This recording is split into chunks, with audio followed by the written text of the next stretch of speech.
Welcome to the Salt of the Earth podcast. This is episode number 6.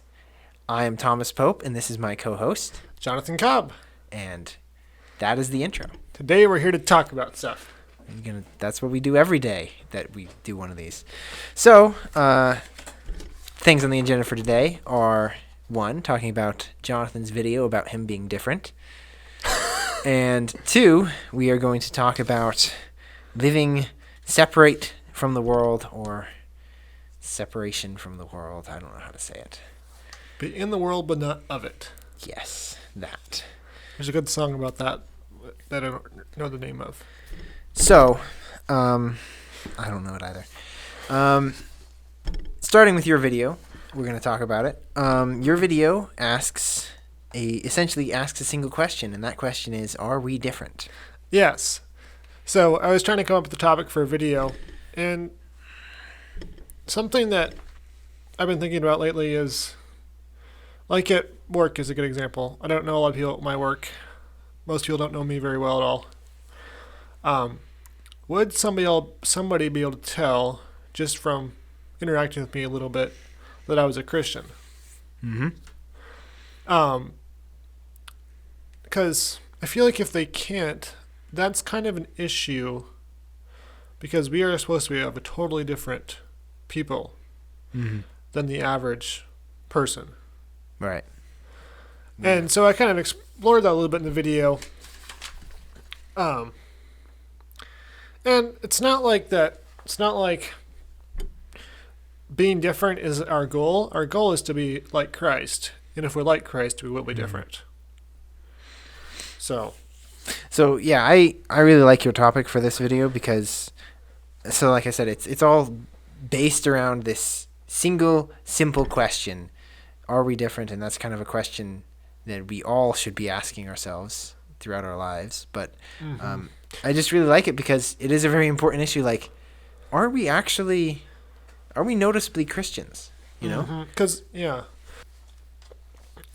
I see it as a good way to measure your Christ-likeness, so to speak. It's a good way to measure it is to try to think about if would people perceive me as different.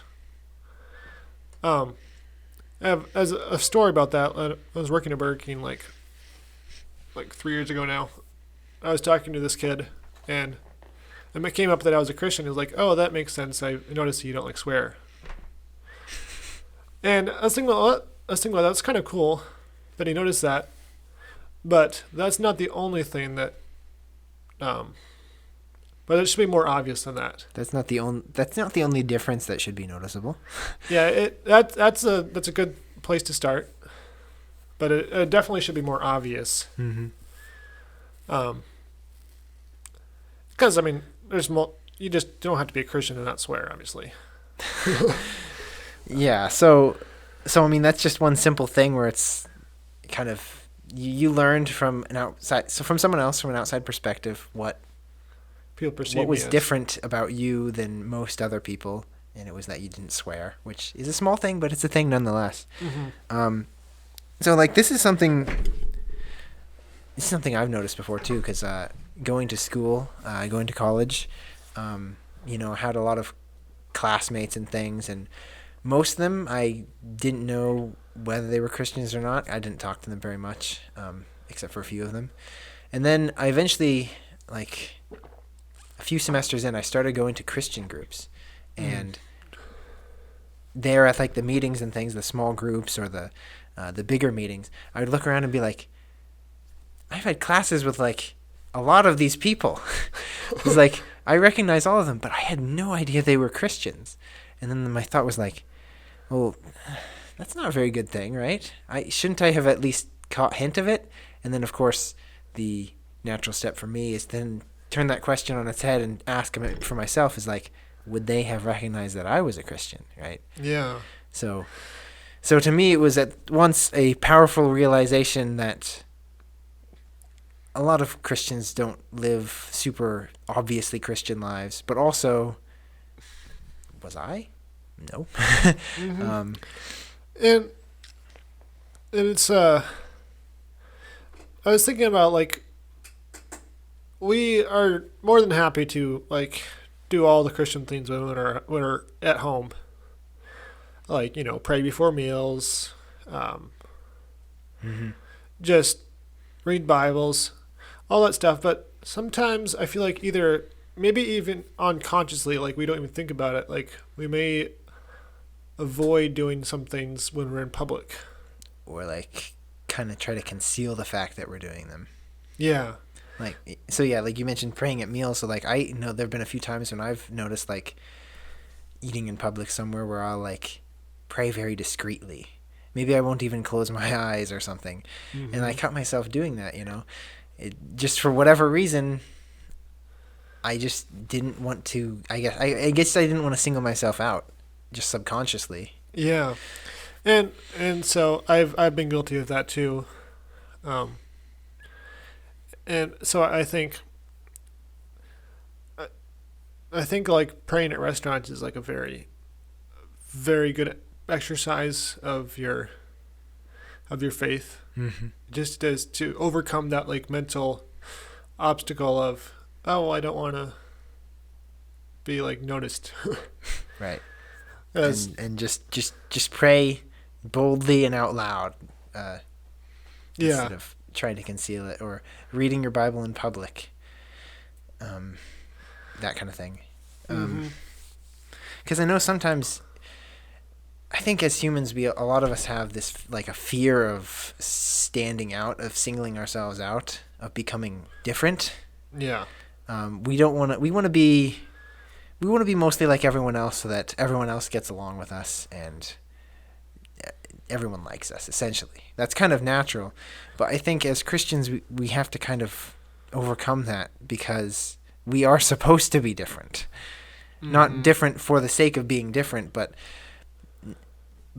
in following Christ, there should be several things that will be different in our lives than in someone who isn't following Christ. Yeah. Exactly. And I think, several times Jesus said to his disciples things along the lines of like, if you follow me, the world will hate you, or things like this. You'll be killed, you will be persecuted, essentially, for your faith because you're different. I forget exactly where some of those are, but I know Jesus multiple times he brought out this idea of like, the world will hate you because of me, and well, that's why the world hated him essentially, because he was different and he was also kind of perfect. He didn't conform to the patterns of this world. Mm-hmm. He stood out. He didn't. He wasn't just trying to get along with people. Could you imagine if Jesus had come to Earth and he avoided confrontation? Mm-hmm. Whenever he was around a Pharisee, he would see the Pharisee and he would just kind of toe the line. He would do whatever the Pharisees would want. He would make sure to wash his hands before the meals, and he sees all the people, the money changers in the temple, and he's just like, oh, okay. Maybe he quietly mentions that they shouldn't be doing it, and then he walks away. Can you imagine? Yeah, that is. Like, think about it. That would be a completely different Jesus, and he would have gotten along great with everyone in the time. He probably wouldn't have been killed if he didn't get on the bad side of the Pharisees. Mm-hmm. But also, he'd essentially just be kind of like a spineless chameleon kind of thing, just going along with. He'd be a reed swaying in the wind, He wouldn't. There wouldn't be any substance to it, and Jesus wasn't like that. He didn't avoid confrontation. He said some very politically incorrect things to the Pharisees and stuff, and he turned over money tables. He made a whip to like get people out of the temple. He actually made a whip, So he was not avoiding confrontation by any means. Yeah. So I mean, if he doesn't avoid confrontation, we shouldn't either, right? Because at least if it's for a good cause. Yeah. So we're not seeking out confrontation, but we're not kind of hiding and being closet Christians. Mm-hmm. So I really like this video topic, and when I saw it, I immediately thought, so something that you stated was, and you've already stated it here tonight. So while standing out in a group is not our goal as Christians, it's a good measure of success in our likeness to Christ. So you're just kind of going into the idea that standing out is not really our goal. Our goal is not to be different. It's different. Being different is kind of just a side effect, really. Mm-hmm. It's a symptom. And of course, if we were to try to be different for our own sake and try to gain attention for ourselves, that's pretty bad. So I thought of some verses that immediately they just went right along with that. So Matthew 5:14 through 16. You are the light of the world. A city set on a hill cannot be hidden, nor does anyone light a lamp and put it under a basket, but on the lampstand, and it gives light to all who are in the house. Let your light shine before men in such a way that they may see your good works and glorify your Father who is in heaven. So that right there, that verse 16, that's saying what essentially we should be doing. We're supposed to let our light shine so that people see the things that we're doing, not to our own glory, but so that God will be glorified through it. Mm-hmm. We want to have people notice us. We want to have people see us being different. And essentially, we want to have people notice God. We want to have people see God, right? Mm-hmm. It's not see or notice us, but we are kind of the agents carrying out that light shining. So the very thing that we're afraid of, being different, is actually the most powerful way, or one of the most powerful ways to attract new people to God. Mm-hmm. Because seeing somebody actually being different and being like Christ is the best way for somebody to decide that that's what they want to. Mm-hmm. It's better than being told. It's much better than having somebody tell them that they should follow Christ. It's actually seeing somebody follow Christ. But we're afraid to do that because it's just... So that's what we need to overcome, is that fear of standing out. Mm-hmm. Well, there's kind of a tip, I don't know, almost a mantra of like, if you're into like writing or something or movie making or something, and that is show, don't tell. Mm-hmm. And it applies to a lot of different fields, but it's especially true for our Christianity. Is, we can't be like out on the street corner like telling a bunch of people stuff and then not doing it. Yeah. So the one of the best ways to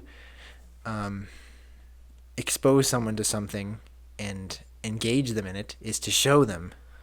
Mm-hmm. Is to actually physically show them, not just to explain. Yeah. At length. Mm-hmm. So, and this goes right along. So we think about it. What is this channel? This channel is Salt of the Earth, which actually comes from just like 2 verses earlier than the verses I just read. So you think about what is salt, right? Jesus says in Matthew 5:13, "You are the salt of the earth." So what does it mean to be salt, right? And I've gone into this in videos before, but we stand out. We add flavor, and we also preserve. Right. So salt, it's flavor. It's a spice. It makes a bland thing stand out, right? Yeah. So taking the metaphor and applying it to ourselves, we are not supposed to be the bland food that the rest of the world is, right? We're supposed to be the thing that people see it somewhere in their lives, or they hear about us, or they hear us talking, and they're like, that's different. Like you mentioned, your coworker noticed that you didn't swear. That's a fairly small thing, but they noticed something different, right? Mm-hmm. There was a little bit of saltiness there, that kind of ticked them off. Like, there's most other people swear. This guy doesn't. That's different, Mm-hmm. So ranging from little things like that to much bigger things, we are called to essentially be flavor. Yeah. And if we don't, we're not good for anything. Well, yeah, you read the rest of the verse. So that's the good part right there, is that we're supposed to be the salt, and he's saying that we can be the salt. But then Jesus says, "But if the salt becomes tasteless, how can it be made salty again? It is no longer good for anything except to be thrown out and trampled underfoot by men." So it's at the one time, it's like this really great, like, example of what you can be in this encouraging, uplifting statement, and then actually more time is spent explaining, but you can also become tasteless, and what's the point then? Yeah. So it's also a very stern warning of, we as Christians can, despite being Christians, we can be as bland as the rest of the world. Yeah, and that's also a metaphor, because if we as Christians aren't salty, then people are just going to walk over us, and They're not going to notice us. they're not going to care what we say. They're not going to hear us. They're not going to listen to us if we're not going to be salty. Mm-hmm. So that's the part about being trampled on their feet by men. and also the ultimate end of, if we live our lives like that, I guess you could in a way say God will trample us underfoot, but basically our end will not be very good if we end up living saltless lives either. Yeah. So yes, it's a great video topic, and it's a great question. It's a question we should always be asking ourselves. Are we different? Do we appear as different? I can ask myself that right now and say, maybe there's a couple small things people would notice, but as a whole, I got a lot of things to work on, right? Yeah. So I guess the follow-up question to that is, what are practical steps to become? Well, I guess the biggest thing is just trying to seek to become more like Christ. So what's something we can do to be different, to shine the light, or to stand out like we are kind of told through scriptures, through what Jesus said? So, I think one thing we mentioned is just kind of not being afraid of standing out. So in doing the normal Christian things you do, praying for your food or reading your Bible or something like that. If you're in public, just do it boldly, Yeah. Don't be afraid of standing out. Don't be ashamed of your faith, essentially. I know it's really easy to do that, but And another thing, something that Jesus preached was love your neighbor as yourself, and that applies to, I think, Christians and non-Christians alike. Right. I believe. And so that's one way they will know us by our love. Right. Especially if you read a lot of John's writings, there's very much the idea that, John's writings and what Jesus said is we have to love each other. Mm-hmm. And so love both fellow Christians and just people in general, and that's a way to stand out, is what you're saying, right? Yeah. And so that's, we should love our neighbor, and we Christians should be known for their generosity. And I think so far we've got, just boldly do the kind of Christian things like the simple Christian acts, praying and things like that. Love your neighbor as yourself, which includes generosity and giving to the poor and giving to those in need. I think another one, which is probably the one that's hardest for me, I would say, is just we need to be spending more of our time thinking about meditating on things that are spiritual rather than things of the world. And then the side effect of that is more of our conversations have to include spiritual elements, Mm-hmm. Because I've noticed it's a problem in my life that I'm trying to fix, is the majority of my conversations, especially ones I have at work or something, they're just absolutely meaningless conversations. It's talking about something stupid, the weather, or some story that happened at work or something like that, and it's meaningless. So I've noticed that, and so I think a powerful way to make a difference would be, what if instead of having 100% meaningless conversations, what if I had maybe some meaningless conversations still, but what if I had more meaning in them, What if I brought up my faith more, and then people wouldn't wonder if I'm a Christian because I'd be talking about it. Yeah, in a way that's natural. Which is really hard to me, because how do you naturally do that? I don't. I'm bad at conversations to start with. Well, that's the thing about me, is I'm so bad at conversations. I just never. You just don't have them. I just don't have them. And that's just as bad. Yeah, I guess. See, the last time I had a conversation was at youth group. Well, actually, no, on Wednesday with my dad, but before that, it was youth group. It's hard. And I know I fall into the pattern of like, I will have a conversation, I will talk to people, but there'll be people I already know well. Oh, yeah. So at church, for instance, I'll talk to the handful of people I know well and would consider myself either family or like decently good friends, right? Mm-hmm.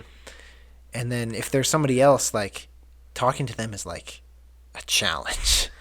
Even if it's a fellow Christian at church, like it's hard to talk to them, and then if I do talk to them, I'll end up talking about something stupid. So it's hard for me, it's hard for you, but I think as Christians that should be our ultimate goal is, our thoughts, our actions, our conversations should all be influenced by our beliefs, essentially, and they should include our beliefs. So I'm like I said, I noticed in my conversations, so few of them are Christ focused. Yeah. And so I want to change that. And another way I think we could we can shine or we can stand out is just show joy through us or live a joyful life. Mm-hmm. Which I sometimes struggle with. Well, I'm pretty much always joyful. Sometimes though I struggle to not look really zoned out. Well, like the first challenge of that is find how to live a joyful life through Christ. That's ultimately how you live a genuinely joyful life. So first you have to actually be doing that, but then you also have to, show it. You have to actually smile. Yeah, okay, so like I'm at work, sometimes I catch myself, I'm like, oh, I'm not like in a bad mood, but probably people that walk by me might think I am because... Oh, my default like thinking face is basically a just full-on grimace. And so sometimes I'll just be like staring off in a direction and I'll be grimacing basically. And then the person will be over there and they'll be like, why are you so angry at me? Like I've had that happen before and I'm like, no, I'm not angry at you. I wasn't even looking at you. But that's hard to explain. Yeah. So, yeah, that's something. What if my natural resting face was a smile? That's hard to achieve. How do you even change your natural resting? If your natural resting face isn't a smile by 40, never smile again. That's what I've heard. Oh man. So, well, it's like, parents tell you like, oh, if you keep making that face, it'll freeze that way. So I just have to keep smiling and then it'll freeze that way. I'll smile the rest of the episode. Oh boy, don't. And I'll talk while doing it, which is really weird. Okay. Or not. So, our ways of being different is just not being afraid to stand out, love your neighbor as yourself, essentially, and show joy. And have make your faith part of your everyday conversations and actions, basically. Mm-hmm. Have any other ideas? I mean, you could probably make like a super long list, but they'd get too specific and no one would remember them. Yeah. And I think that pretty well covers it. And I think showing joy may sound super simple, but if you work in a place like I do where people are always... Negative? Well, just anywhere, actually. People's default conversations are just negative by default. Yeah. If you've noticed that? I definitely noticed. Well, I definitely noticed that at work, where it's very easy to be negative. Yeah. And like at both places that I've worked, or like both places that I've worked recently, or especially like the last one, the summer, people just default to like being negative and. Mm-hmm. And so, like especially right now because of everything, right? Like we just got done with an entire year that people hate. I don't like that's That's their mindset, though. So, Yeah. you ask me, 2020 wasn't that bad of a year, but there are a lot of people who are like, People just like being negative. well, they do like being negative, but Yeah. And so part of showing joy is to not be negative, which comes natural to me. Well, actually, no. If people are all around me are being positive, then I can tend to be negative. But for the most part, I tend to be a positive person.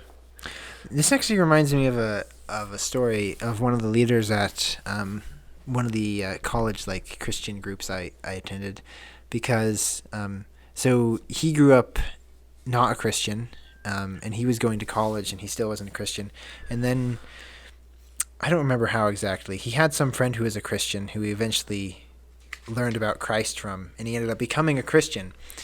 And so he went from, being a fully worldly person to being, a Christian. And then one of his friends came up and said to him, like, man, like, what's different? Like, you're so happy all of a sudden, and like, you're not doing some of the things you used to do. Like, what's going on? And so there was like, that's right on this topic. There was like a very strong example of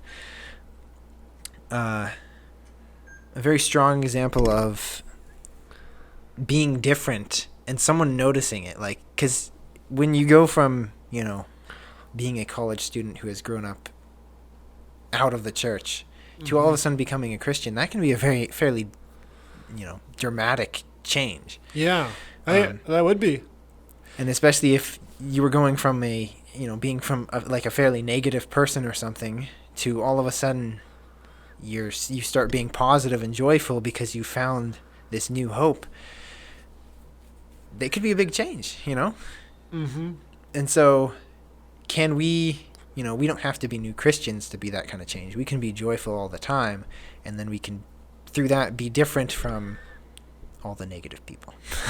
Yeah, which seems like everybody. That's a negative perspective, Jonathan. That's true. There's some positive people somewhere out there. Yeah, well, right here. Right here.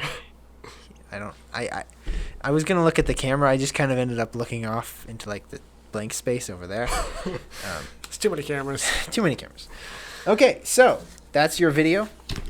Ask yourselves, how can you be different? And are you different? And Turn that frown upside down. turn that frown upside down. New motto. Okay, so this is a fairly similar topic Yeah. that we want to go over for this podcast, which is talking about separation from the world, and essentially how we as Christians should be living our life kind of detached and not like rooted in this world, which goes right along with being different from the world. Yeah. So you came up with the idea for this topic. Can you explain some reasons why? Actually, it's because of a sermon that your brother preached while you were gone. Was it the one I missed? Yeah, it was a really good sermon. You recorded it, though, so I can watch it sometime. Yeah. And I wish I had the sermon here. We could watch it, but no. just go. So it was a long sermon. I don't remember all of it. Well, I don't remember it very well, but What inspired you to think of this topic, though? well, his sermon was. So what about it, though? Did he say anything that stood out that you still remember? Oh yes. Well, actually, the sermon is about unity, and he was talking about how unity is not always what we people think it is. It doesn't mean that you're getting along with everybody. And he was talking about if you can't be united with people of this world, because if you are, then you will be separate from. You can't be united with both God and people in this world. And so I was thinking, like, well, it's basically the quote was, unity with this world is separation from God. We need to be united with God. And separated from the world. Separated from the world. And we got to realize that there is a hard line there. There's no gray area. Right. You can't be both united. You can't be a little bit united with the world and a little bit united with God. It's either one or the other. Mm-hmm. No two masters. Yeah, and I think where's the verse that I was going to? The Second Corinthians one? Yeah, 2 Corinthians 6:14. Do not be yoked together with unbelievers. For what do righteousness and wickedness have in common? What fellowship can light and dark have with darkness? So basically, that's saying what similarity is there between people in this world and God? You can't be united with both. Mm-hmm. I think that verse might be talking about marriage, but it applies. I think it applies generally too.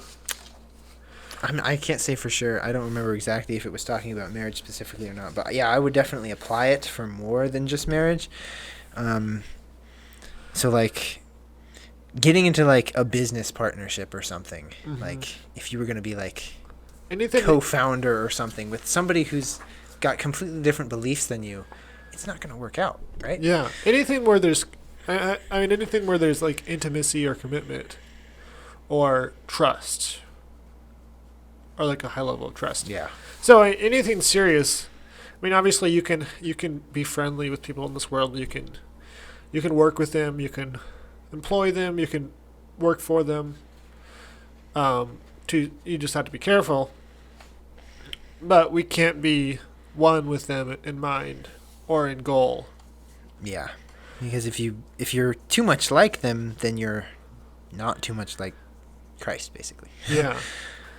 And a big one is like friends. You can't, as you know the quote, you become the 5 people you're closest to.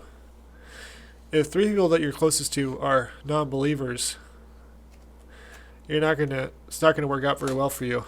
Right. So it is good to have friendships with non-believers and stuff because, we are trying to make disciples essentially. And we want to share the good news with them, but I feel like if you're like your very best friend, like the person you hang out with all the time, is a non-believer, believes completely differently than you, then it's not going to go well for you. Yeah. So like, there's just I don't know if it would guaranteed not go well, but there's a great deal of risk. There's a great deal of risk to falling into traps or going astray or something. The camera is like doing a thing. Okay. So yeah, so like if your very best friend was a non-believer, that would just have a high level of risk to you becoming more like them. And similar to the statement you just brought up, one I've heard is, if you hang out with 10 bums, you're the 11th, right? Mm-hmm. So if you hang out with 10 non-believers, you might be the 11th. Again, that doesn't necessarily 100% apply because Jesus hung out with, sinners all the time. But it wasn't because he was going to continually fellowship with them and make best friends with them and form a partnership with them. It was because he was there for a specific reason, right? Yeah. Like, you never hear stories of Jesus just hanging out with like tax collectors and stuff. He ate with them, but he was always in there for a reason. Mm-hmm. The few stories of like him just eating casually or whatnot was only with his disciples, really. Yeah. So, yeah. But it doesn't mean Jesus was any less. It doesn't mean he was any less friendly or loving with people that he were sinners. He just was in there with a different mindset. Mm-hmm. So it's a little bit fuzzier when you're talking about friendships, I think. But when you're talking about, like you said, something that involves a high level of trust or intimacy, like marriage, or I'd say like a business partnership or something, it just doesn't make sense for you to be yoked together with an unbeliever, like especially marriage. Like, mm-hmm. I know of some people who think it's okay for, a Christian to marry a non-Christian, but really that just leads to so many potential problems, and it's just best not to do that. Oh yeah, that's That's just Like, ridiculous. because you're just starting out handicapped, essentially. Well, you're dividing your attention between your spouse is of this world and God who's not who is Hmm. you can't you can't divide your attention. Um yeah. It just, I recommend you don't do it. There's a lot of good reasons why not to. So essentially, yes. So we're told to be separate from the world. We can't be of the world, or we're completely against Christ, essentially. And there's a lot of other verses that talk about that. Starting from the very beginning, something Jesus said while he was still alive, along the ideas of we're not really of this world at all, or we shouldn't be. So in John 18, verses 33 through 36, this is when Jesus is being questioned by Pilate right before he dies. So I'll just read it here. Therefore Pilate entered again into the praetorium and summoned Jesus and said to him, "Are you the king of the Jews?" Jesus answered, "Are you saying this on your own initiative, or did others tell you about me?" Pilate answered, "I am not a Jew, am I? Your own nation and the chief priests delivered you to me. What have you done?" Jesus answered, "My kingdom is not of this world. If my kingdom were of this world, then my servants would be fighting so that I would not be handed over to the Jews. But as it is, my kingdom is not of this realm." So this is Jesus saying it very plainly that his kingdom, or the church, Christianity, is not a physical kingdom. It's not of this world. The end goal of it is not to establish a kingdom or empire here. Yeah. He is saying he's not of this realm, and therefore we as Christians are also not of this realm. We are part of the church. We are not a kingdom of this world. Which I think that's interesting because people that I know tend to slip into this mindset of like when politics in this world is going against Christianity, right? Mm-hmm. They get all uptight and concerned about, well, like laws that make it hard to be a Christian or whatnot.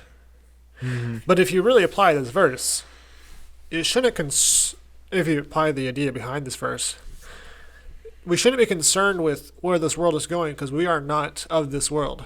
Mm-hmm. We are separate. So that should be freeing because we don't have to be concerned about what's going to happen Mm-hmm. with persecution or. And a lot of the misunderstanding between like Jesus and his disciples throughout his life was due to the fact that they were still kind of thinking that he was going to establish a physical kingdom. So the entire time until he like actually died and rose again, they kind of didn't fully get the point that he was talking about something beyond this world, right? So that's why Peter, tried to strike off the guy's ear. I think he was probably aiming for more than the ear, but he missed. They were thinking of this physical kingdom, but Jesus is saying very plainly, like, no, that's not the purpose. And I think I know a few people who, or have known in the past, who kind of almost view America as like God's kingdom or God's country. Like, some of them just say it jokingly, but there are some people who legitimately believe like this is like the greatest country on the world, and because it's a godly country, it'll last forever. But nope. No, and especially if you've seen some of the things that have been happening recently, it's not any more godly than most other countries. Yeah. For the time being, we have a lot of religious freedom. That may not be the case forever. But anyway, back to the point. Christianity, and as Christians, we are not of this world. We cannot, if we chase the world, then we're chasing a different kingdom than the one that Jesus established, right? Mm-hmm. So thinking in that way, it doesn't make sense for us to get too caught up in this world, like you're saying, or get caught up in the politics of this world, because ultimately, this world is not our home. There's songs about that, we're just travelers, essentially, poor wayfaring stranger. Mm-hmm. You know, So, this kind of idea of, this world's not our home. what's the idea? Like, that can be applied to like so many things on a practical level. Like, you shouldn't be concerned with politics. You shouldn't be concerned with storing up wealth.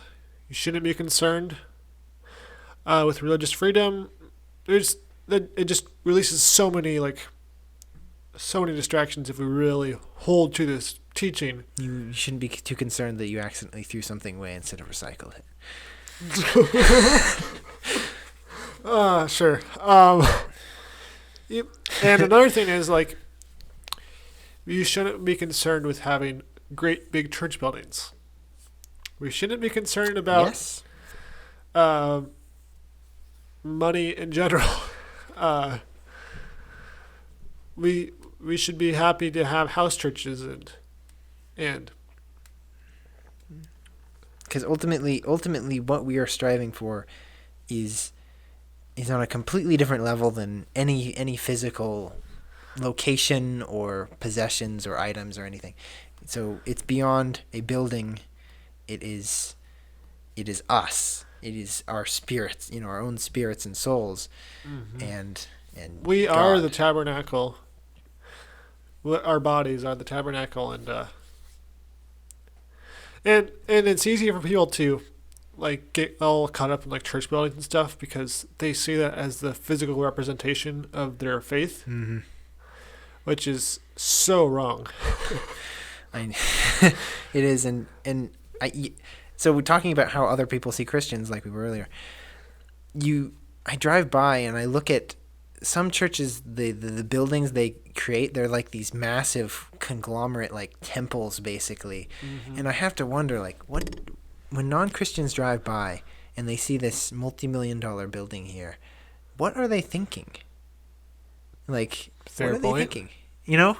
Because it looks like a massive temple, basically. Yeah, and any building that's like our building, I'm kind of proud of it, or not proud, but like happy with it because it's very simple. It Comparatively, it simple. looks like a pole barn. I wouldn't take it that far, Okay. but it's definitely a more simple design of church building. I mean, obviously if we could have house churches, but anyway.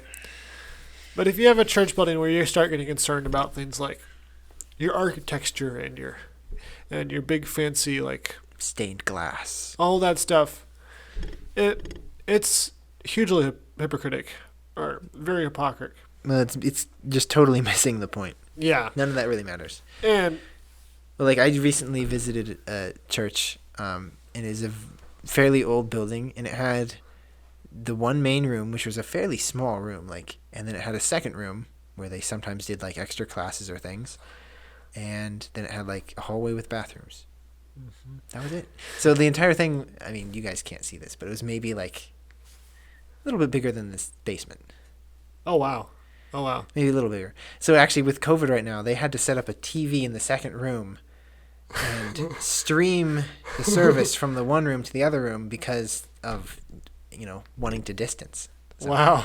So, you can get by with much more humble means. You don't need a giant temple.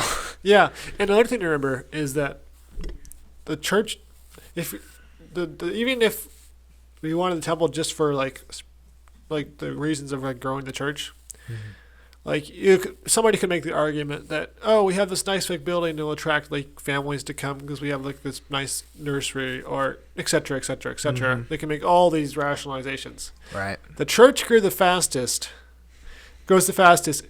Right now, it's in China where they meet outdoors. Well, or in secret. Or in secret. It grew extremely fast in the catacombs. Yeah, in the Roman catacombs. Well, in Jesus' time, In houses. when Jesus In started prisons. it was him and his 12 disciples, and at most, there were a few other people. Maybe there was 100 people with him at the most time. He was basically leading a mini church. You think about on the side of a mountain, on the road, in a stranger's upper room. And every time it got too big, he would say something that would cause most of the people to go away. And his disciples must have been cringing about it, but he'd like, oh, unless you drink my blood and eat my flesh. And then everyone runs away, and his disciples must be like, oh, what are you doing, Jesus? But he kept things pretty small while he was there. So you think about it, that's our example. Our example is a guy who went around with like 12 other dudes and some women at times, you know. Compare that to like a mega church with several thousand people. I'm not saying a mega church is wrong, but like, yeah. It just is a good reminder that if our focus is not of this world, then we shouldn't. Then why do we have like millions of dollars of church infrastructure? Right. So we just read some things in John. I want to go over to a passage that has a similar idea. So in Ephesians chapter 6, verses 10 through 12, finally, be strong in the Lord and in the strength of his might. Put on the full armor of God so that you will be able to stand firm against the schemes of the devil. For our struggle is not against flesh and blood, but against the rulers, against the powers, against the world forces of this darkness, against the spiritual forces of wickedness in the heavenly places. And then it goes on to, can list the armor of God. This idea, though, our struggle is not against flesh and blood. So we're not struggling against political officials or against, physical obstacles. It's not like we're not like fighting like a war, Yeah. We're not physically fighting with other people. Our struggle is a spiritual struggle.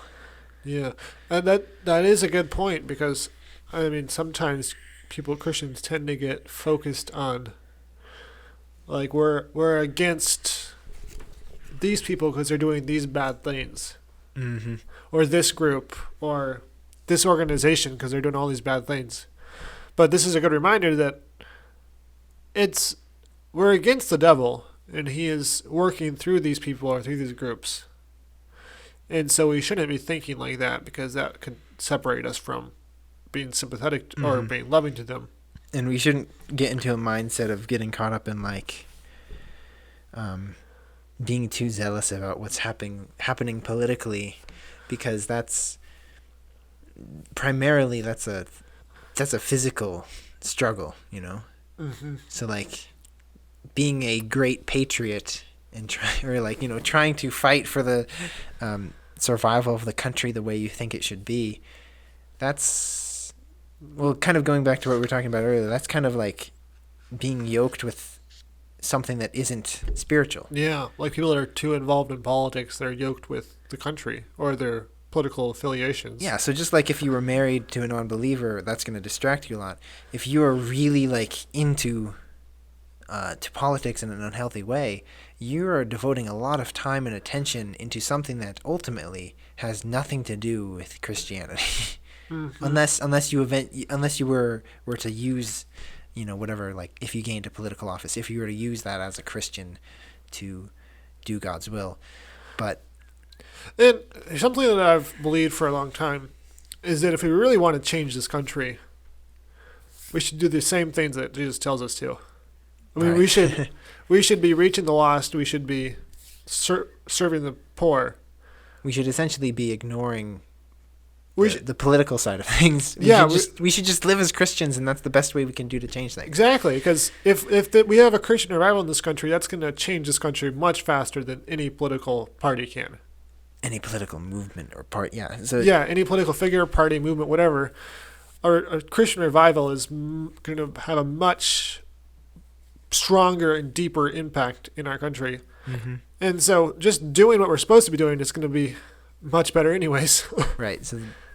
So that's the thing we should do, is not focus on these things, but just focus on Christ.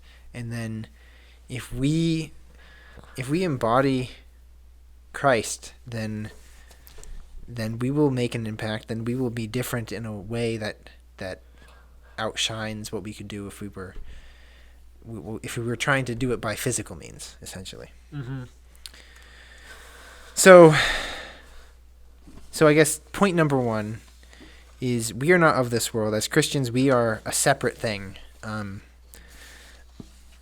so, just along those lines, we should also not be striving after the world. We should not be in love with the things of the world. A couple weeks ago, we went over possessions and wealth, and we were talking about how the love of money is such a danger. So that's one way that we can be, we can love something from the world too much.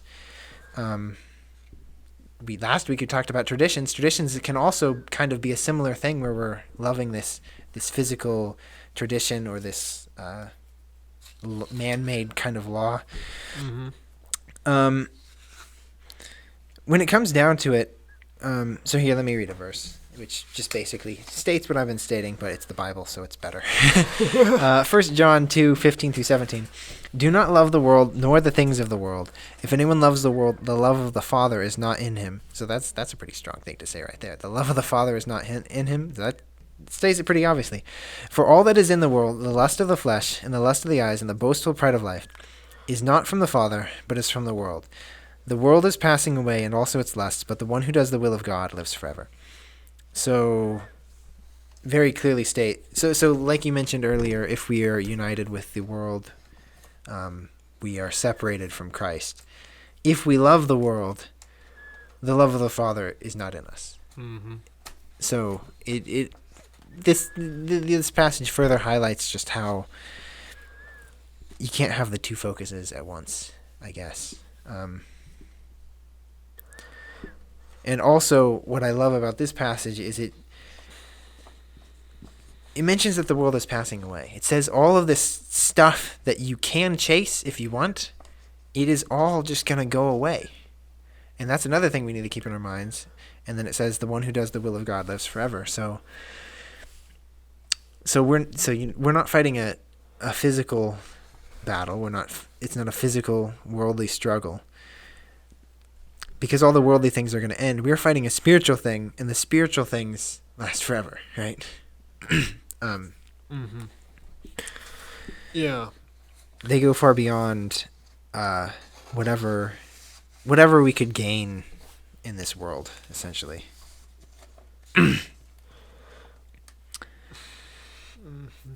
Another verse, something you mentioned, I think you mentioned it a few weeks ago, I don't remember when. It's in James 1, verses 27. Pure and undefiled religion in the sight of our God and Father is this: to visit orphans and widows in their distress, and to keep oneself unstained by the world. So, going along with what we were just saying, the best way to make a difference is to just live like a Christian. Just do the simple, Christly things. Christly, is that a word? Christian things. We'll just say that because we know that's a word. So, first off, yeah, pure and undefiled religion is to just be a Christian and not focus on all the other things. Yeah, we should not be distracted. We should keep it simple because it is simple. We need to keep it simple. Sorry for interrupting. That's what I get out of that verse. It's our faith should not be complicated. It should not be. It should not. It doesn't involve this world at all. And a lot of times, I know we make it very complicated when we add in a lot of worldly things to what we're doing, and then we say that those things are part of our Christian duty or whatnot, but it just mires it and makes it so complicated. Like when we focus on church buildings or church administration and organization and things like that, sometimes that's such a distraction.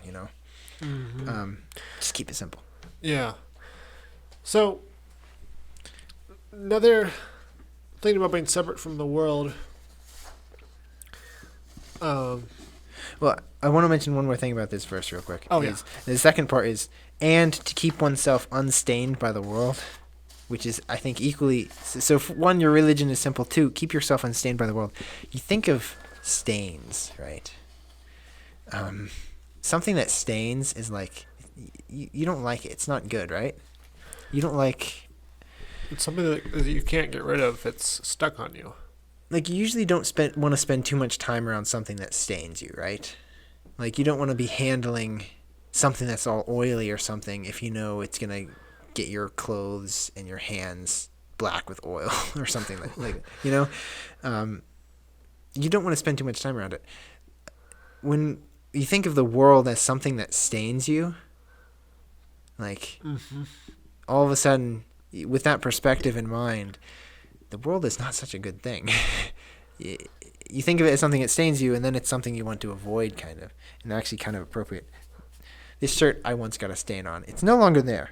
Oh, so it wasn't really a stain, or it was a stain for a long time, and I almost threw away the shirt because of it. No more mustard. Oh, mustard. Mustard stain has been eradicated. So yeah, don't get stained by the world. Yeah. Anyway, another way to like evaluate things that come into our life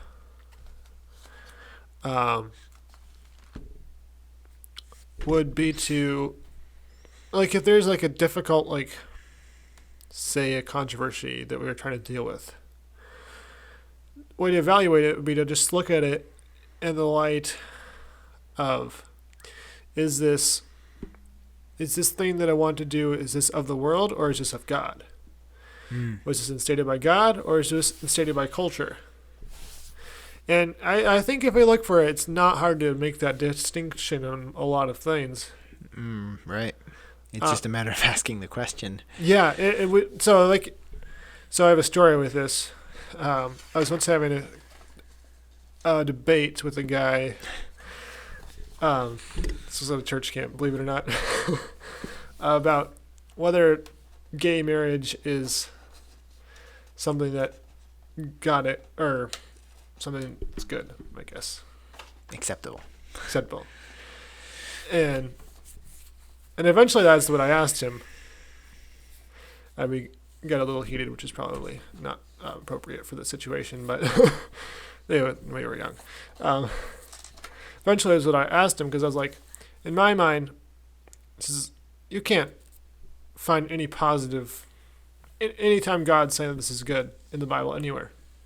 But that just applies to so many things. Like, if there's something that we're trying to rationalize, is this from God or is this from the world? And if it's not from God, it's from the world. Right. If we would actually, like, go about our day and, like, every decision we made, or like every, like, time we were thinking about, complaining or being discontent or something, if we would ask ourselves that question, yeah, it would completely change things. Yeah, but that's just such a good way to evaluate, like, things that, especially with other Christians, it's like controversies you might have, because churches and Christians seem to get so influenced by culture, and this is kind of controversial, but I'll say it anyways. Go ahead. So a church that we know about, that we both, you've probably been there a couple of times. I've been quite a few times. Continue. Recently decided to change their stance on women in leadership, right? And that's not a topic that I've studied a lot, and I don't have, like, passionate feelings about this. But in my mind, it's like, that wouldn't have ever come up if that wasn't the way the culture was going, right? It's not like It's not like you're studying the Bible and like, oh, we were doing this all wrong. I don't think that's what happened. I think that sometimes does happen, but so that's an issue that you might question. See, it seems more like the culture was going this way, and eventually they just came into the church.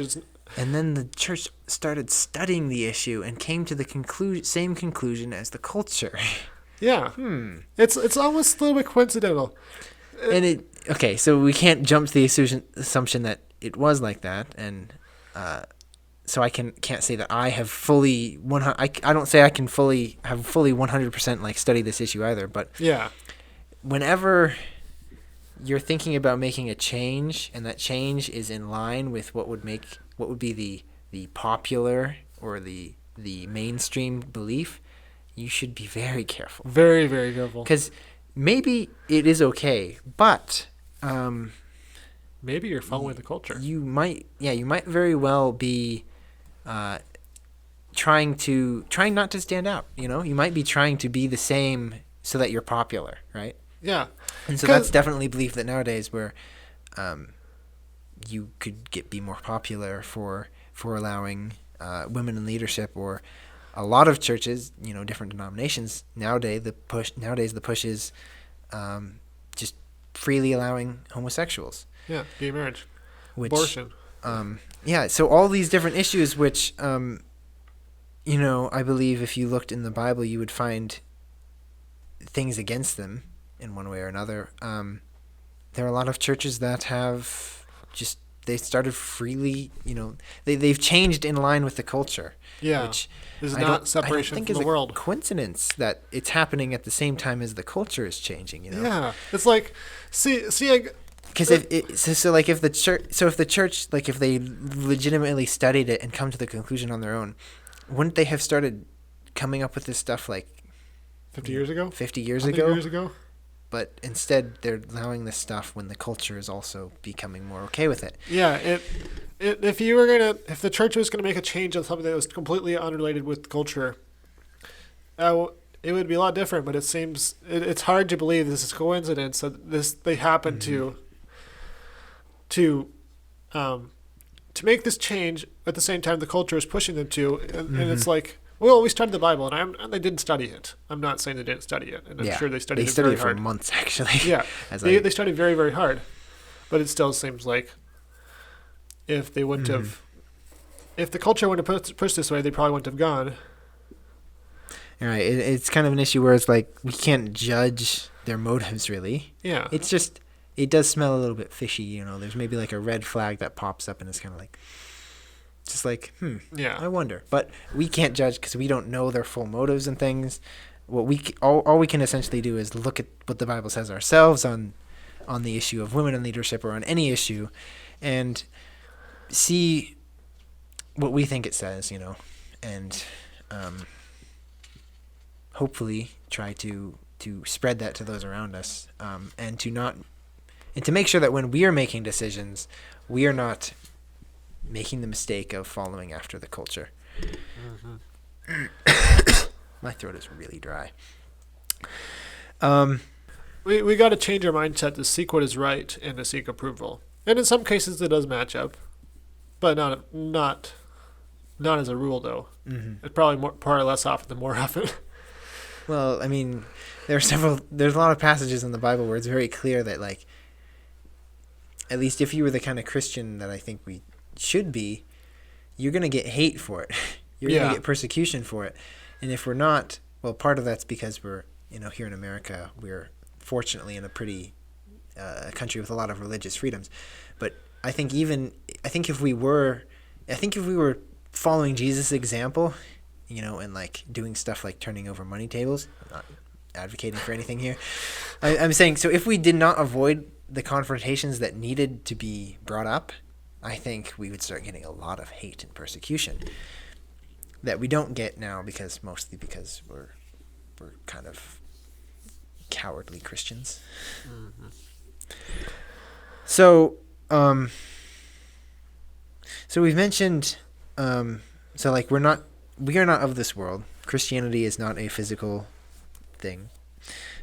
Also, we've mentioned that we should not strive after the world. And the final kind of third thought I had on this, which I got from reading the Bible, is that we should set our minds on the things above. So basically, as opposed to setting our minds on worldly things, we should set our minds on the things above. And the verse I have for that is Colossians 3, verses 1 through 3. Therefore, if you have been raised up with Christ, keep seeking the things above, where Christ is seated at the right hand of God. Set your mind on the things above, not on the things that are on the earth. For you have died, and your life is hidden with Christ in God. When Christ, who is our life, is revealed, then you also will be revealed with him in glory. So, we are to set our minds on the things above, the spiritual things. That's... So far we've kind of been talking about what we should not do. But what we should do is set our minds on Christ, essentially.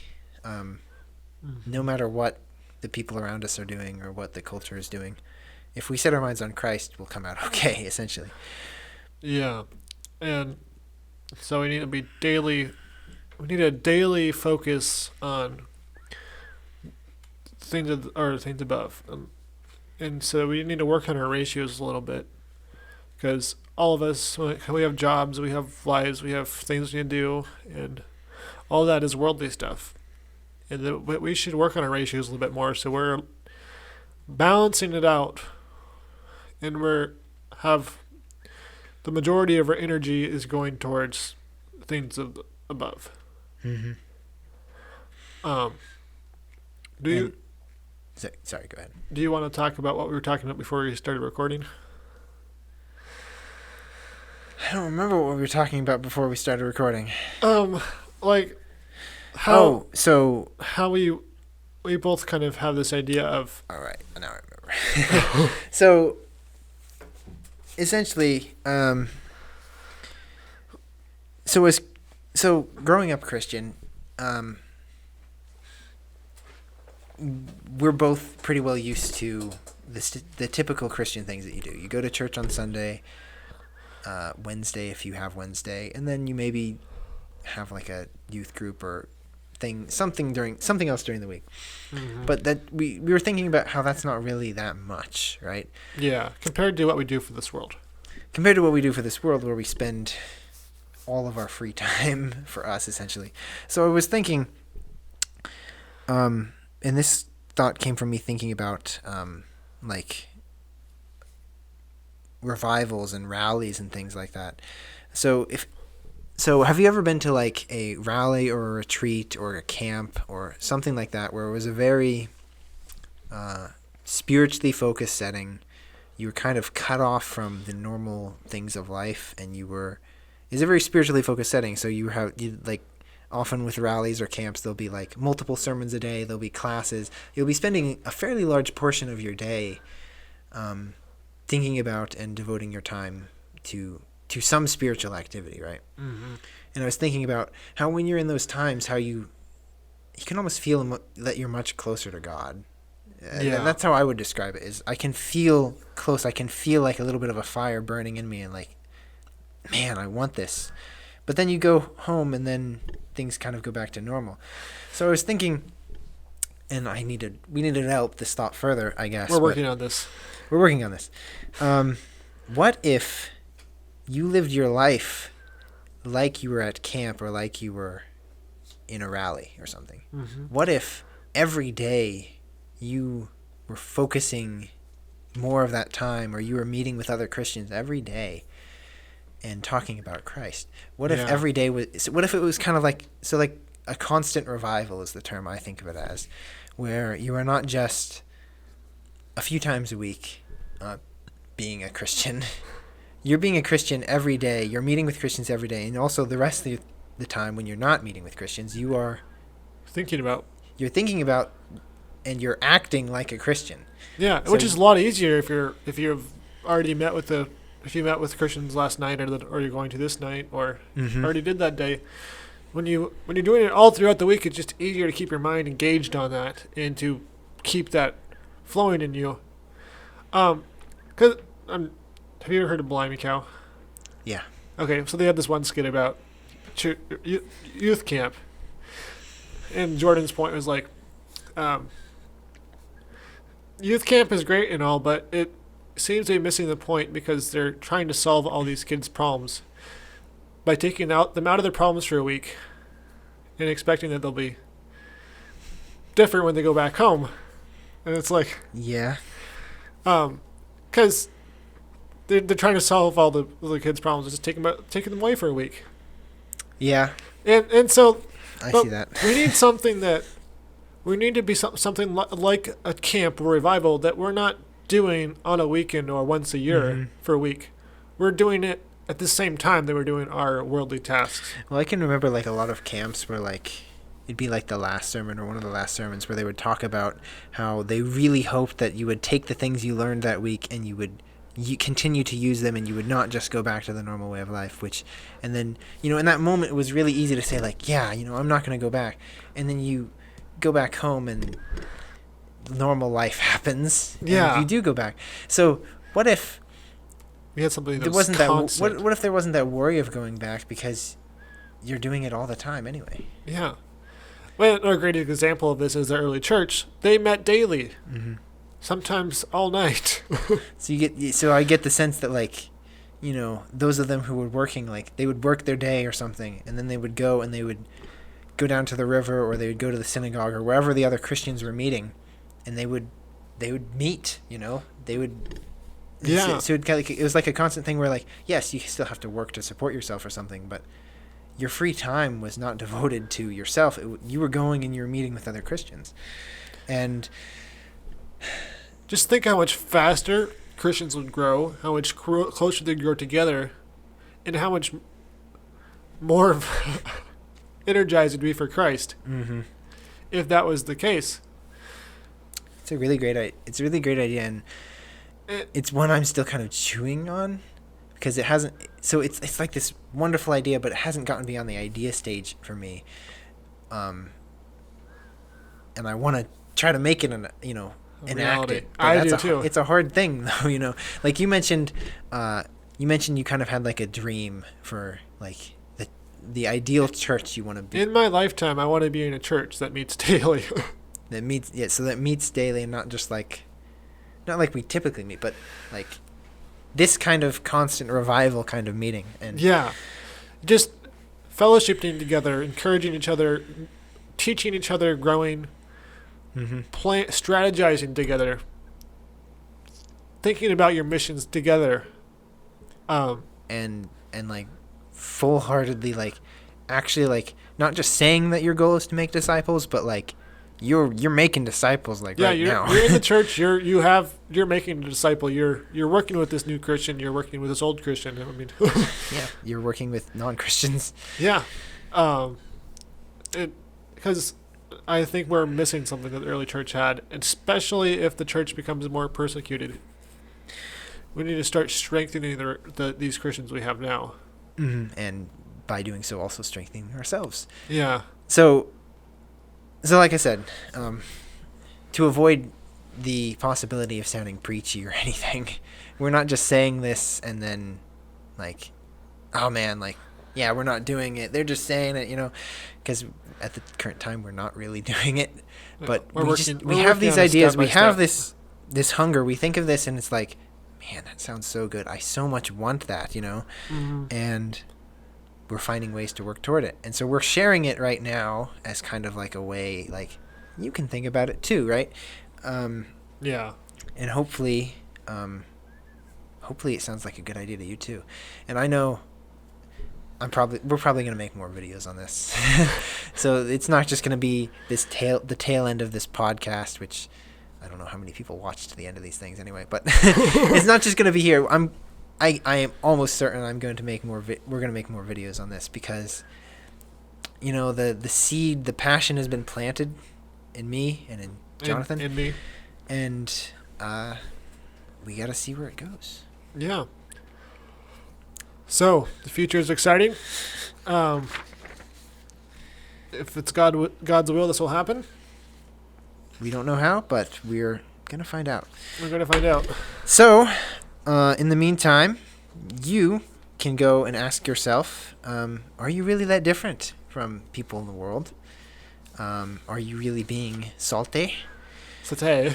SOTE? Are you separate from the world? Are you united to the world? Or are you united to Christ? These are questions you can ask yourself, and I suggest you ask them to yourself first rather than, like, thinking about other people like we often do, because that doesn't lead to anything. So ask yourself these questions and then, hopefully eventually work towards changing them. We're still working towards changing them. We don't want to say all this stuff and act like we're perfect and we've got it figured out. We're not. But we're trying. Yeah. So yeah, in the meantime, until next time, be different, be the Be salt of the earth, the light of the world the light of the world.